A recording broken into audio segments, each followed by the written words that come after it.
স্বামী আর স্ত্রীর মাঝে যদি ঝগড়া হয় বা ঝগড়াটা যদি ডিভোর্সের পর্যায়ে চলে যায়, আর সেই ঝগড়ার মূল কারণ যদি হয় পরকীয়া, তাহলে নারী জাতির অর্ধেকাংশ সেই নারীর পক্ষ নিয়ে বলবে, ঘরে স্ত্রী রেখে সেই পুরুষ কেন পরকীয়ায় লিপ্ত হলো, এই পুরুষের অবশ্যই বিচার হওয়া উচিত, বিচার চাই। আর এর উপযুক্ত বিচার হচ্ছে তাকে ডিভোর্স দেওয়া। মানলাম, কিন্তু স্বামী আর স্ত্রীর মাঝে যদি পরকীয়াটা ওই পুরুষের স্ত্রী করে, তাহলে পুরুষ জাতির অর্ধেকাংশ পুরুষ সেই পুরুষের বিপক্ষে গিয়ে ওই নারীকে সাপোর্ট দিবে, বলবে আপনার স্বামী ভালো ছিল না, এই কারণে আপনাকে ছেড়ে দিয়েছে, বাইরে অন্য কারোর সাথে লাইন আছে।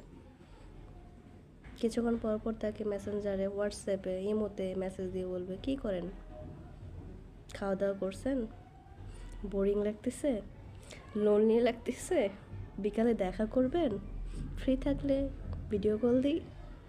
কেন ভাই, অন্যের বউকে কেন আপনাদের সান্ত্বনা দিতে হবে? এই সান্ত্বনাটা আপনার নিজের বউকে দেন না। পরিবারের শান্তি বজায় রাখেন, নিজের বউকে সামলান। আরেকজনের বউকে সান্ত্বনা দেওয়ার কোনো মানে আছে?